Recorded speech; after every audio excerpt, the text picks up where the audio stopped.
Hello, it's Nikki.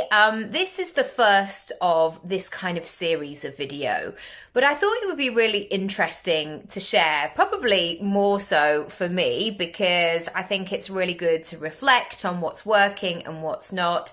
But maybe you can take some of these elements away as well. And it also might help you get into that practical of, okay, I'm going to try that, or I'm going to give that a go. Because I think so often on the internet, we see these amazing transformations. We see the before and the after.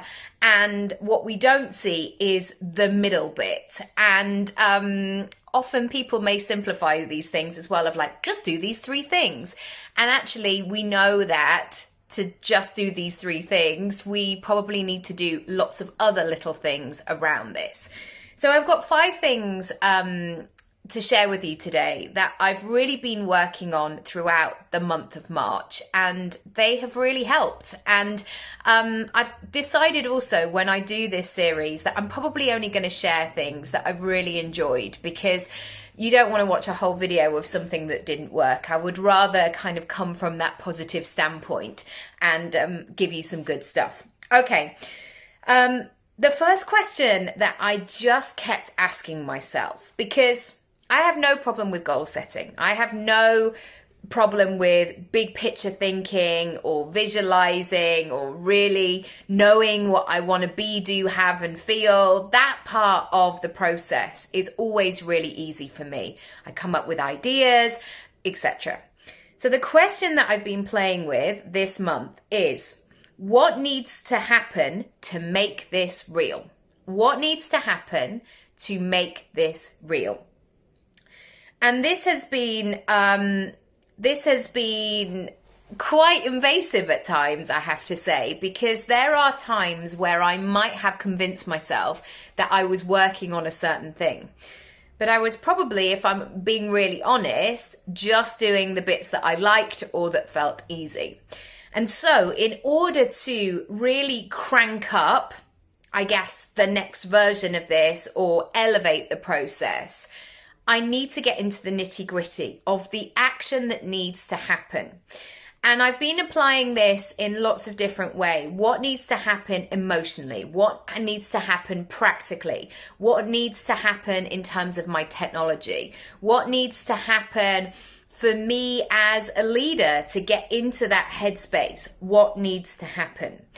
And the part of it that is also really important is to make it real. I never wanted to be one of those people, you know, we've met them so often and they're going to do this and they were thinking about this, and it just goes on and on for years. And actually, I want this year to be about, if I can be really honest, just like actually doing the thing. And so this question has sat with me every single day. And it's really helped me structure my day, structure my time, structure my output, what I need to invest in terms of support. Yeah, it's been really juicy. The second thing that I've been playing around with is, how can I really support my clients in a deeper way? And these clients, I'm actually talking about more my audience. So people who pay me and people who are just watching what I'm doing, or they're thinking about becoming a client. Basically, people who are connected with my work. And I know that 10 years ago, when I began as a coach, people were not talking about self-development. I mean, people literally thought I joined some sort of cult in the woods. Like, what is this? I'm sorry, coaching? You're trying to see inside my brain? What are you doing? And now, 10 years later, it seems that it's everywhere. And that's great. I always wanted that to be the case, because I think this work is really powerful. And what I also have noticed is that we can assume that we can just be in this. It's almost like if you go to the gym, like the fact that you're in the gym, or you're researching the gym, or you're on the website of the gym, somehow you're like on your way to doing it. And actually what we need to do is get in the gym. It's that, I mean, gyms are not for me, but that you understand the metaphor there. So what I found also is that because of social media, because of the accessibility of how we can access these tools, somebody's always got a video or a podcast or a thing, we can be quite passive to this work. So we can have it on in the car, we can have it on while we're cooking dinner, maybe while we're working, as a quick scroll, 2-minute video, thank you very much, oh, that was interesting. And I love that all of those things are really accessible, because when I started, self-development was only in really terrible conference centres where it just smelt of awful coffee, halitosis, you had to hug a stranger, etc. And many of us are not in that, we don't have that desire necessarily to go there. But also, we want to get started now. So we want this self-development work to be accessible and to be able to fit in with our daily life. However, I know that in order to get results for me personally, I need to carve out the time and space to really go deep. And this was so interesting as an experiment for me. I read The Kindness Method this month, which is a book that is, for me, just so game-changing. I highly, highly recommend it. I'll leave a link down below. And instead of just listening to that book, I decided to do it, to actually do every single exercise. And I tell you what, like, as I went through the process, I was like, oh, I don't think I need to do this exercise. Oh, I'll just keep moving forward. And I had to stop and say, no, you made an agreement at the beginning of this that you would do every exercise. So that's what I did. That's what I committed to. But what I found was I could easily go onto this person's social media, the author of the book, and kind of get dribs and drabs of things. But I'm never going to get the same impact as I would when I have focused time and going, why do I do this? Or really taking that exercise to my journal. And so this month, I've really been creating content for my freebies house. And I feel really passionate that content has to be accessible for people because we're not all on a 9-to-5 schedule. But also, if we can make it easier for our audience, our client, our customer to actually do the thing, then do that. And that's been really game changing for me. And it's felt that I've been creating content that's actually going to be used and useful. And when I kept coming back to this sense of how do I want people to receive my content, I never really wanted them to receive it in that passive state of like, yeah, it was all right. Oh, like I watched 15 seconds of the first video and then I got busy or the doorbell rang. Because I know that the work that I'm putting out there can be, make real shifts for people, change people's businesses, help them to create more money, help them to create more visibility. So I wanted to create those lovely spaces. And almost imagine with the freebies house scenario that people were coming into my house, and what would I do to protect that space for somebody? So if somebody, a friend of mine or a family member, wanted to have a heart-to-heart with me, I wouldn't be like, okay, cool, well, I'm just going to do my tax return at the same time, so yeah, just keep talking, yeah?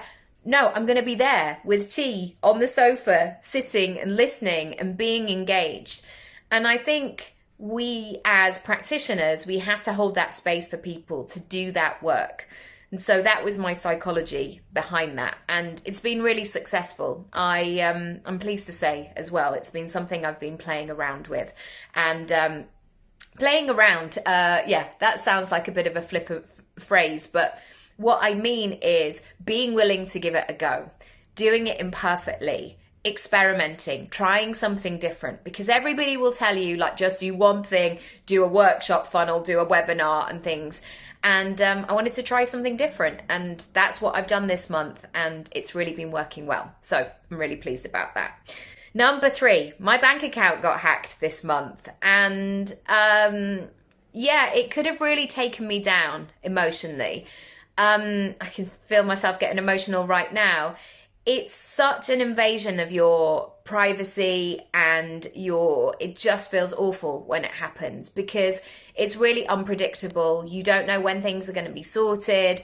You feel really vulnerable. You feel really emotional. Matt was away at the time, so I was at home with the 2 children. And quite frankly, it's just something that you don't need. You earn money, you put it in a bank, and you assume that it's going to be a safe, which is maybe naive. But here's what I learned from that experience. There's lots, actually. There's 2 videos on that. But my ultimate takeaway is I didn't need to make it about me, because I do all of the things that you're supposed to do. I don't give my bank account details willy-nilly to all the people. I am vigilant about what I do. I do know what I spend and what I don't, and I check my bank account many times a day. So I know that I do all of the right things, but yet there is a place, maybe as a woman, because we're maybe taught, or it's shared, that, oh, they're just not very good with money, or they're frivolous, or whatever those stories might have been. My ultimate conclusion with this was, don't make yourself wrong. This is just a blip. It could have happened to anybody. It just so happened that it was you. And in a way, I just made it non-emotional. And when I did, I could go into the practical thinking of like, right, who do I need to call? What do I need to set up? When is my new car going to come? What admin does that mean, etc. And that has been that's been really useful, and it's a good lesson to take into lots of areas of our business. And I've also decided, and I think this is maybe why I'm mentioning it again, that this is like the end here. I've kind of closed the door on it. I'm not talking about it anymore. I'm going to move bank accounts, and it's done. It was a harsh lesson, and that's it. And I think getting to that place with many of the things that we experience in life or business, it feels quite empowering sometimes to draw a line under it and say, okay, that's enough. That was then. Where do I go next? Obviously, depending on what it is, that's not always easy. And of course, I encourage you to seek support and assistance and whatever you need in that circumstance. Number 3. The journal. I have been journaling every single day, and as I mentioned earlier, I did the kindness method book, so I use all of those prompts as journaling exercises. And then I have been doing another course which I purchased in 2017, but this is a course that I have revisited again and again, and I'm really interested in going deeper and seeing what it's all about. And much of the course rather is in PDF form, and it's in workbooks, and I don't have a printer here, and I didn't want to go to the library and do all of that. And I've known that I've wanted to do this work. So instead of stopping, I was like, you can just write the titles out and write it in your journal. And I've also realized that journaling for me is much better when I know that I'm working on a particular area of my life or my business, and I've got some prompts to work through. Actually sitting down and free flow writing usually just means that I write things down such as like, I feel really tired today, or I feel really overwhelmed, or the children were up in the night, or I just write daft things. And one of the things that I've written in accordance to this is that I wanted to answer some of the questions that I had. And in order to do that, I had to be provided with the answers, somebody who is an expert in that area, who is going to reveal them, so I could then free flow. And again, it's so tempting to say, that's not for me, or I didn't need to do that, or I don't know, I'll just move on to the next one, or like, oh, I'll have to give that some thought. I had to sit down and just say, no, I'm doing it now, and I'm doing it today, and whatever comes up is going to reveal more information and data to me. So stay in the room, do the thing, keep writing. And the journaling for me is probably only 10 minutes a day. So in terms of getting through this course and getting through the book, it will take me a bit of time. But what I am doing is doing it really thoroughly. And yeah, that's really been helping so many areas of my business and life. Number 5, yoga, hot yoga. I am coming almost up to my year anniversary of doing hot yoga. And I begun this process when we moved into this house because I knew that I was going to be much closer to a hot yoga studio. Hot yoga is an investment every single month, and it's one of those things that you really need to go to. Otherwise, you're essentially just heating up money and letting it blow away. So it was a committed practice to say, right, I want to do these things. And I have done, I'm pleased to say, 152 classes at the time of recording. I'm recording this on Thursday, the 30th of March, since April 4th. No, yeah, the 4th of April, 2022. So 152 classes. And I have lots of learnings from it. And the ultimate thing is that everything is going to take much longer than you think it's going to take. And your only job is to still be in the process of doing the thing. So when I justified the price and the commitment and the desire to go, I was just saying, well, I know that hot yoga works for me. I know that it's great for flexibility. It's great for moving my body. It helps me feel really strong and focused. The meditation is excellent for me, and it's much better when it's guided by somebody else rather than sitting at home trying to meditate. I much prefer if somebody can take that lead. It's great for detoxifying. It's great for stress levels. I always come up with loads of great ideas. So when I was coming up with all these reasons why, I knew I was putting myself in a strong position. But yet, because I am a child of the 80s and a teenager of the 90s, within 3 weeks, I somehow thought that I would then have the body that I had when I was 22. The fact that that is nearly 20 years ago was probably naive, because 3 weeks is not going to do the thing. And I don't have a big reveal now of saying, now a year later, now I'm wearing a crop top or anything like that. But I do feel stronger in my body. I do feel like I've found my core strength again. I do feel like I can move things without them hurting. You know, I had 2 babies. The biggest was 9 pounds 10. I'm 5'2" and a size 10. So I was like a barrel when I was pregnant with my eldest. And it took a long time for everything to come back together. And so even though people want to sell you quick fixes and they want to give you the results super quick, sometimes they're just not in a position to be able to do that because they don't know where you're starting from.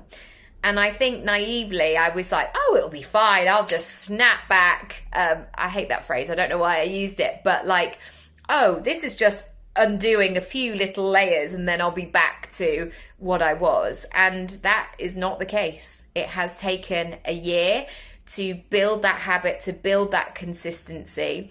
And so my takeaway from this is that whatever you want to do or whatever is going to give your focus, shifting that focus into it being a lifelong habit. Because yesterday when my mind was floating off, as it often does, I was thinking about what would happen if I did this for the next 20 years. How incredible would that be? How would that feel as a nearly 62-year-old to go, yeah, I am in great shape, you know, I am the best version of myself because I've been doing this for 21 years. I'm doing it, and this is part of my lifestyle. And that really excited me to have that energy, to have that flexibility. And I hope I live, you know, that long to experience that. But yeah, it's definitely a lifestyle choice. And when you make a lifelong commitment to health or finances or joy or parenting or whatever it is, you have to take the pressure off a little bit because it may take a little bit longer than you think. That's it for this month. Let me know what you take away from this. Let me know if you're going to try something. As I mentioned, I would highly recommend that book, The Kindness Method. As you may know, or you've seen me share, I have read a lot of self-development books and business favorites over the years, and honestly, this is one of the best things that I've ever read. So give it a go, let me know, and I'll see you next month for something similar. All right, any questions, of course, let me know. If you want to book a session with me, they're always the best place to go to is my Work With Me page.